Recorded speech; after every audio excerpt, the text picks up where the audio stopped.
The NRM Caucus has once again found itself between a hard rock and a hard surface following resettlement and compensation matters.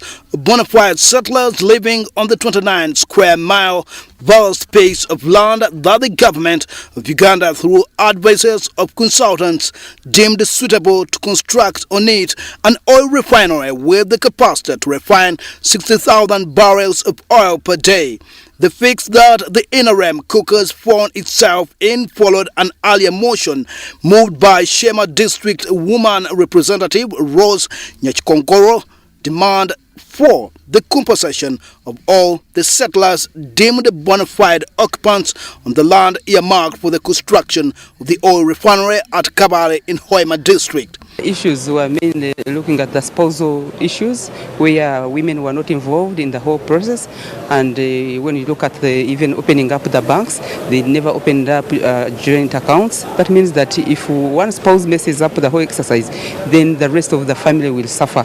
This motion threw a spanner in the works of having settlers relocated pending matters of having them compensated first. This matter called for an immediate directive to Rose Nyakikongoro to withdraw the motion she moved on the floor of Parliament, demanding for the compensation first.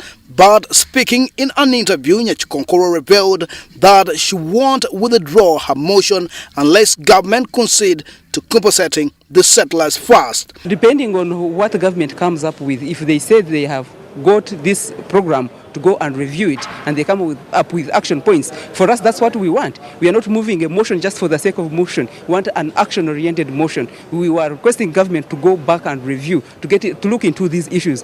This demand of Nyakikongoro falls on the heels of petition contesting the evaluations made by the government chief valuer and a hired consultant who came up with unrealistic valuation cost to each settler owing a piece of land that constitute the 29 square miles for the oil refinery construction. However, the NRM Caucus was also divided over this matter during the review of the petitions.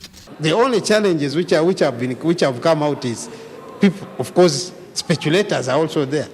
There are those who are beginning to say that in the other village 80 million was paid per acre. How comes that we are being paid 3.5 per acre? So those are the issues which are coming up.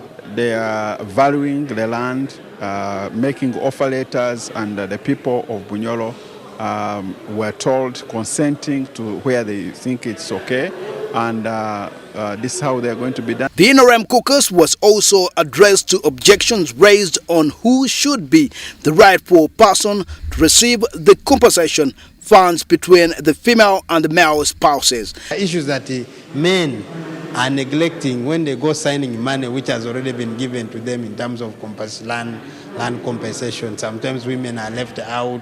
Men go big use of the money. The controversial oil refinery to be constructed at Kabale will be 40% owned by the 5 East African Community member states, Uganda, Rwanda, Kenya, Tanzania and Burundi, with 60% to be owned by private investors who will be sourced from countries with experience in handling oil refinery facilities such as India, Korea and Japan.